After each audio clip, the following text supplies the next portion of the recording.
महाराष्ट्र में या पूरे देश में जहां जहां बीजेपी की सरकार है, ऐसा लगता है कि मुसलमान होना गुनाह हो गया इस देश के अंदर। हर जगह मुसलमानों के साथ जुल्म ज्यादती। अभी देखा आपने लखनऊ में एक छोटे बच्चे को उसके दोस्त ने बुलाया घर में इफ्तार की दावत में और उसको गोली मार दिया। अब उस गोली मारने वाले का घर नहीं गिराया जाएगा, अगर मुसलमान होगा तो घर गिरा दिया जाएगा।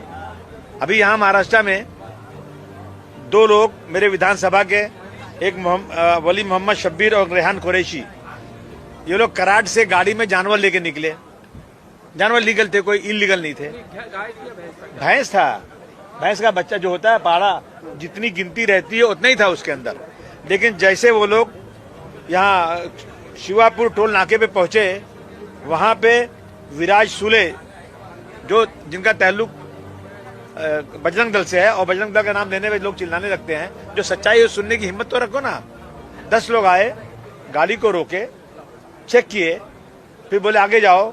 थोड़ा दूर जाने के बाद एक वहां पुलिस स्टेशन है, उस पुलिस स्टेशन का नाम है अंबेगांव। अंबेगांव पुलिस स्टेशन के पास गाड़ी रोक के पुलिस स्टेशन के पीछे ले गए और उनको इतना मारा और अल्लाह को गाली, नौज़ुबिल्लाह।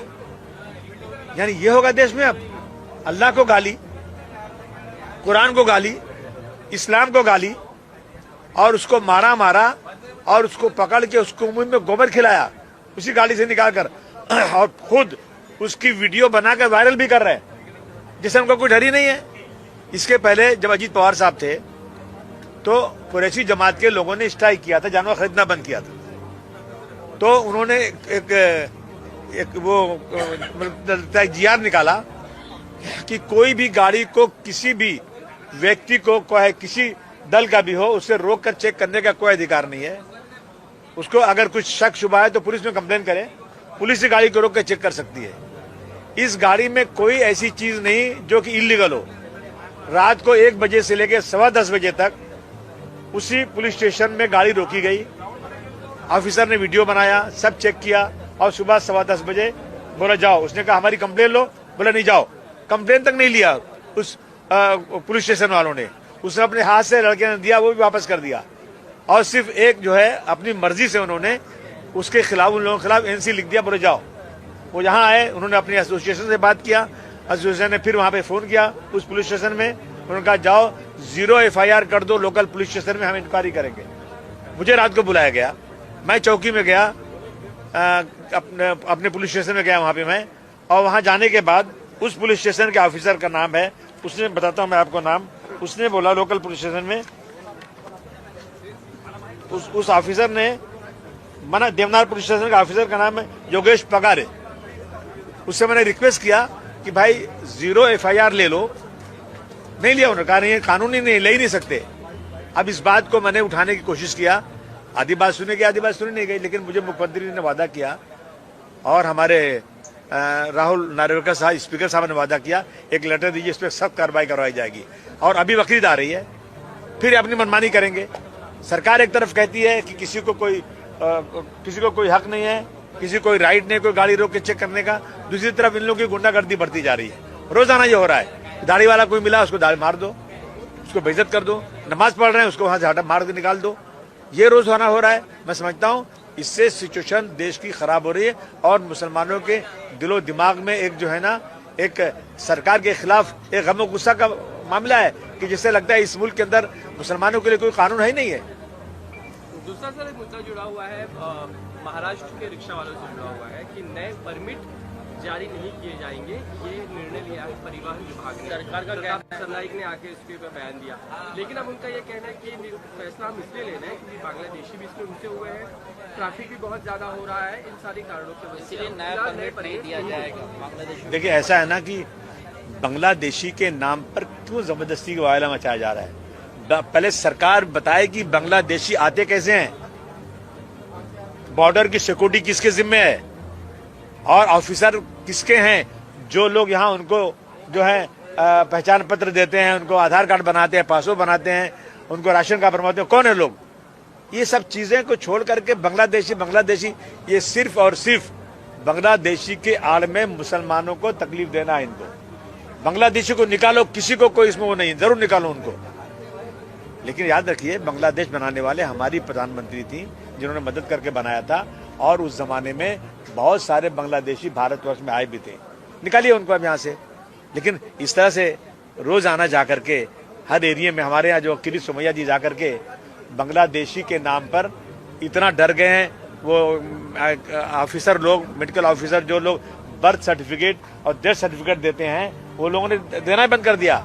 मेरे मानकुश शिवाजी नगर में कोई परमानेंट एमओएच नहीं है ही नहीं, काम करने को तैयार नहीं है। तो ये जो है एक आड़ लेकर के लोगों को तकलीफ देना। अब जिन बच्चों को बर्थ सर्टिफिकेट नहीं मिल रही है, उनका एडमिशन नहीं हो पा रहा है, तो सरकार को ये गंभीरता से लेना चाहिए। उनको परमिट अगर ट्रैफिक की वजह से है तो आप बढ़ाइए ना, मुंबई का और आगे बढ़ाइए ना। जब जनता यहाँ आ रही है, यहाँ पॉपुलेशन बढ़ गया है, तो परमिट बंद करके नहीं, बल्कि ट्रैफिक कंट्रोल करने का कोई निजाम बनाइए। जबरन धर्मांतरण वाला कानून लेकर आई है सरकार, पहले लव जिहाद बहुत बढ़ गया है, ये समय की मांग थी। बिल्कुल ऐसा है, लव जिहाद नाम की कोई चीज नहीं है, ये सिर्फ बदनाम किया जा रहा है। आज जो है देश का कानून जो है, 18 साल की उम्र के बाद कोई भी व्यक्ति अपनी मर्जी से शादी कर सकता है, अपनी मर्जी से अपना धन परिवर्तन कर सकता है।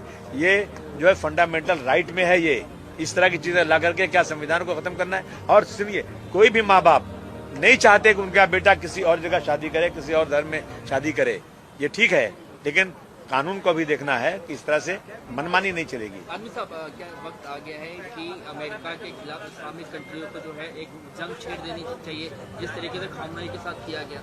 नहीं, अमेरिका के खिलाफ तो सबको एक हो जाना चाहिए। पहले भी डॉक्टर राम मनोहर लोहिया साहब का ये कहना था, बार बार कहा था उन्होंने, भारतवर्ष, पाकिस्तान और जो है नेपाल, श्रीलंका, बांग्लादेश, इसका एक महासंघ बनना चाहिए, ताकि अमेरिका की जो चौधराहट है, अमेरिका चाहता है हर चीज पे मेरी मोनोपोली हो, पूरा पेट्रोल मेरे हाथ में आ जाए, पूरा पानी मेरे हाथ में आ जाए, पूरा जो है ये जहाज बनाना, ये लड़ाई के जहाज बनाना, शिप बनाना, ये सब उनके हाथ में रहे, उनकी मोनोपोली है। और इस तरह की दादागिरी उनकी है। मैं समझता हूँ सारे लोगों को इकट्ठा होकर के किसी एक की मोनोपोली के खिलाफ खड़ा होना चाहिए। अब ट्रम्प साहब बताएंगे कि रशिया से हम कब तक तेल खरीदे नहीं खरीदे? आज़ादी कैसे ले ली गई थी? गांधी जी ने आज़ादी का लड़ाई इसीलिए लड़ी थी कि हम गुलाम हो जाएं। हम जो ट्रम्प के बोलने पे काम करेंगे? हमारा देश एक मजबूत देश है, हमें इस तरह की किसी की डिक्टेटरशिप बिल्कुल कबूल नहीं होना चाहिए। आजमी साहब, गांधीली में डेयरी वालों ने बीएनसी के ऊपर हमला किया, मैं वहाँ पर गए, कह रहे कि हम इसलिए कहते कि बांग्लादेशी रोहिंग्या को भगाओ, ये लोग यहाँ पर अवैध यहाँ पर ठेले लगा रहे, ऊपर से दादागिरी कर रहे। किरीट सोमैया पे केस होना चाहिए, झूठ की बात करते हैं वो। कितने बांग्लादेशी पकड़े उन्होंने? इसके पहले उन्होंने जाकर के माले गांव में बांग्लादेशी के नाम पे किया, वहां पर एक जो है एक टीम बनाई गई सर्च करने के लिए, एसआईटी गठित हुई। एसआईटी ने अभी तक कोई रिपोर्ट नहीं दिया कि कितने बांग्लादेशी है, कितने पकड़े गए।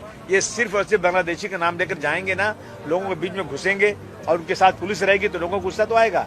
मगर इस तरह से हमला तो नहीं करना चाहिए, लेकिन जब हद हो जाती है तो आदमी गुस्से में आ जाता है। सरकार रोजी रोटी नहीं दे पा रही, सेल्फ एम्प्लॉयमेंट करके बेकार लोग अपना हॉकर्स करके अपनी रोजी रोटी कमा रहे हैं, जिसका जीडीपी में भी हिस्सा है, जिससे अनएम्प्लॉयमेंट कम हो रहा है। लेकिन सरकार उसके ऊपर जो 2014 में काम बना था, उसको सरकार को इन हॉकर्स को बिठाने के लिए जल्द से जल्द कोई कानून बनाकर उनको अच्छी तरह सेटल करना चाहिए।